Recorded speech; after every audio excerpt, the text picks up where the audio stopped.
My mother raised me, but I never had a relationship with her. And there's a difference between being raised and having an actual relationship, because raised means I put clothes on your back, shoes on your feet. I make sure you get to school, you look presentable. I teach you what I know, but I don't necessarily foster a healthy relationship with you. I don't get to know you. You don't get to know me. We kind of just coexist in this world because I'm your mother and you are my child. And I was thinking about the fact that a person asked me recently, what is your relationship with your parents like? And I said, well, I'm not that close to my parents like I would want to be, but this is not because I didn't want to be close. This is because the only way that I can be close is if I tolerate disrespect, or if I tolerate being used, or if I tolerate being half loved. And because I'm in a season where I'm learning to love myself and learning what healthy boundaries are, I'm not even allowed to tolerate no type of trauma or disrespect from the people who I call my parents, right?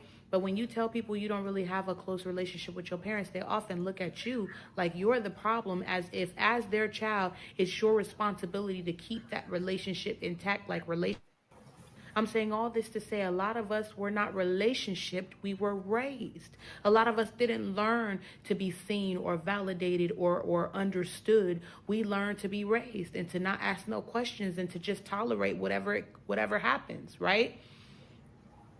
And people often wonder why I'm so close with my friends, right? Because my friends, they have shown me what genuine unconditional love is, right?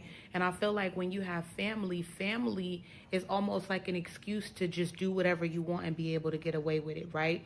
Your family kind of will just disrespect you, abuse you, treat you any kind of way under the premise of, well, that's your mom, that's your dad, that's your sister, that's your brother. They feel like they don't have to treat you right. They don't have to respect your boundaries. They don't have to see you. They don't have to support you. You are family. They don't have to do anything for you except be related to you. But here's the thing. Relatives don't mean relationship. Just because they're related to you doesn't mean they have a relationship to you. And this is why when you have people in your life that meet you as a stranger, but then soon become your friend, you begin to feel like that's your actual family. But I'm saying this to say, y'all gotta stop shaming people who don't have good relationships with their parents. It's not on the child. 9 times out of 10, if a parent and a child has a messed up relationship, it's something the parent did or didn't do. And we don't like to say that, right? But the child is only as much as its parent and the one that's bringing them up, right? And I know I'm going to get a lot of backlash from the moms and dads who feel like I did the best that I can, but sometimes the best that you could do was still not good enough. Sometimes the best that you could do was still trash. Sometimes the best that you could do still results in trauma. Sometimes the best that you could do still results in your children being wounded from you.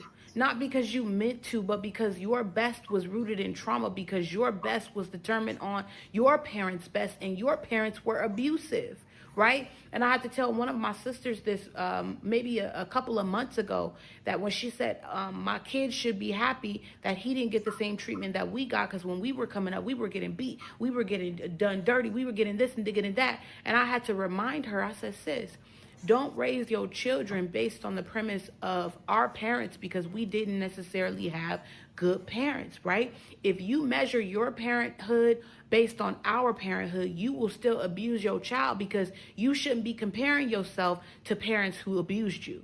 Right? You shouldn't be saying, oh, well, my kids got it better than I had it because I was getting beat every day, but you verbally abused them, right? If you're going to measure yourself up against any other parent, it should be the ones who you know are really 5-star parents, slow to anger, very patient, talk to their kids, have relationships with them, but do not measure your parenting to your parents' parenting, especially if your parents were abusive, because you will end up passing down abuse to your children based on the premise of saying, hey, at least you didn't get the upbringing that I got. But I'm saying all of this to say, just because you raised your kids didn't mean you established a relationship with them. I'm also saying that when you meet a person who doesn't necessarily have a close relationship with their parents, it's not because they didn't want to. It's not because they did something wrong. It's not because something is wrong with that person. 9 times out of 10, they've tried to foster healthy relationships with their parents, but for whatever reason, it failed. Maybe the parents are in a state of arrested development. Maybe the parents won't take accountability. Maybe the parents continue to abuse, manipulate, mistreat. Maybe. there's no rekindling. Maybe it's just too far gone to forgiveness. For me, it's not that I don't have a relationship with my parents. I just fully understand that in order to have a relationship with them, it would have to be rooted in a trauma bond. It would have to be rooted in me laying down my personal boundaries and saying, hey, I'm going to keep on forcing this relationship. So now I have both of my parents in my life, but I don't necessarily have a relationship with them. It is as much as, hey mom, how you doing? Hey dad, how you doing? Good, good, good. Everybody good? Okay. I love you. Hope everything great. We'll talk soon. Happy birthday. I'm sending you some flowers, sending you a bouquet. I'm doing whatever, whatever, whatever. But as far as talking to you about my personal life and walking with me and being able to have parents to call on, parents at my events or to support me through things, that does not exist for me. Not because I don't want it to, but because I have parents who have chosen their own path and to live their lives separately from their children, not to be involved with their children, not because their children didn't want to be involved with them, but because they never created the capacity to be involved with their children. Therefore, stop judging people whose parents are not around. You never know the circumstance or the situation. Ooh. That very much layered. Ooh, I told you it was a lot. What do you think about that? Like, I know you were taking notes. You're like a master note taker. Yeah, I've always been out. When I was in high school, I had this whole like program where they taught you how to take notes, like really good notes. That's who I am to the core. It just helped me keep track, Yeah. Nothing. So she started off saying that being raised is different from having a relationship. Being in a relationship with your parents, and I really didn't see her pick too much on her dad. So I'm gonna assume, I'm just gonna assume most of the no contact or the way that she wants to foster her relationship is mostly with her mother, because I heard mama a couple times. The reason why I say that is because when it comes to black boys, raising black boys, black women single black mothers have an escape route of, but I'm not a man, and there's only so much I can do for my son, and his daddy's not here, and a woman can't raise a man, so she can have some kind of sympathy or empathy from the community as far as, okay, yeah, she's not a man, the dad's not there, maybe he's in prison, maybe he's dead, maybe he just don't want to be a part, maybe she's playing them games like a lot of them do. However, when it comes to black girls and their mama, black mothers typically love to throw their daughters under the bus as well. She got an attitude. She fast. I don't know where she get it from. She disrespectful. Yada yada. ABC. You know what I mean? 1, 2, 3. Mm-hmm. This relates back to that. Children should not be seen or heard. Do as I say, not as I do. That's still your family. What she said, that black families don't respect your boundaries, that's absolute facts. Black families take offense to your boundaries. Black families feel like you being money acting. They feel like it's disrespect. You can't have boundaries in a lot of black families. They feel like young kids, even if you're a child, there's a lot of young children, period, are going to model you. They're going to watch you. But so many children are so intelligent beyond their years. And sometimes it's just due to the fact that they had to grow up fast and that they're watching people doing too much. They're getting exposed too early. But when that child starts calling out their parents, I start calling out my parents around 8 or 9 years old. I knew what everything was. Hey, daddy, you drinking? This is when you confront your parents with themselves. That's you. Yeah. And then what do they say? They feel like a kid can't check them. Black people feel like, especially black elders, black people feel like children cannot check them. And most importantly, the favorite black line is, I turned out okay, but I turned out okay. Despite everything that set you back, despite all your depression and the things that you wish was better, instead of being the parent that you needed and the parent that you wanted, y'all do the same things, because it's different to unlearn and relearn. It's easy to just stick to what you know. But as a black parent, you cannot grade your own paper. That's up to the children. So when your children are, and the thing about no contact, Mm-hmm. So many black parents, they feel like they're the victims. Oh, I'm the victim. Just like she said, the community. We're not going to talk about nobody but our community. That's your mama, though. Time is not forever. They never check the parents.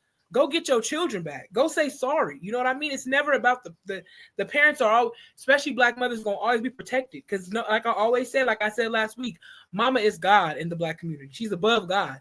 So who going to check her, boo? That's their main, you know what I mean? That's their. Hold up. I got to.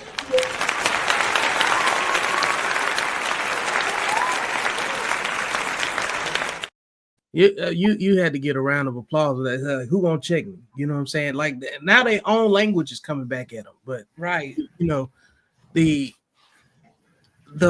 level of I get tired of talking about the word accountability. Right. Because I don't think people really understand what the word really means. Mm. I think it's about accountability doesn't exist without discipline. You need emotional discipline so you can choose your words carefully. That's emotional discipline. Right. You need objective understanding of what's going on in the world before you making an emotional decision, something you can't take back, you know. And with the lack of self-work that is so assigned to what a lot of parents, you know what I'm saying, put their kids through, because I understand mental health is fairly new in Right. terms of time, you know what I'm saying? It only exists in our generation. We're just now looking back and saying, damn, our parents was crazy as hell. They was Right. abused, they was this and they was that. And then we go do the work on ourselves in terms of our generation, and we realize that I'm not going to hand you the keys to abuse me, and you can't get mad because I won't let you abuse me. You know, Right. that's what our entire generation has been saying. You know, I read somewhere like our generation is like the observer generation. I mean, I'm talking about me because I'm 10 years older than you. So, like, at 46, our folks are like, no, because they've already raised kids. The kids is in college, they either married, you know, got adult lives. And then they're comparing their parenting to the way that they were parenting. They're like, man, hold up now. You did some stuff that was just wrong. Right. And it was abusive. And you didn't have to talk to them like that, because like a lot of these folks that I talk to, they have gotten to the point where they say, man, I talk to my kids. They want to be my friends, and you know what I'm saying, I did it the right way, you know. And then on the other end, they try to take that same energy that they've been having their cup poured into by their kids, and they try to pour that back into their parents' cup. And so, well, for whatever reason, it never works well with the daughters to the mothers. They never get the reciprocation from that, you know. So they never get a chance to really experience, you know, being that child that gets embraced again, you know, because that time they spend parenting goes by very quickly. That's the truth. That's the truth. Like I can see it, because you know, 20 years goes by quick. It wasn't that long ago that you could just think about what you know versus what you know now versus what you didn't know then. Right. And then you throw some social media on it, and it goes by even faster. You're not lying. So, but yeah, that's an awesome rundown that you gave for the notes that you took. So we're gonna move on to the next video.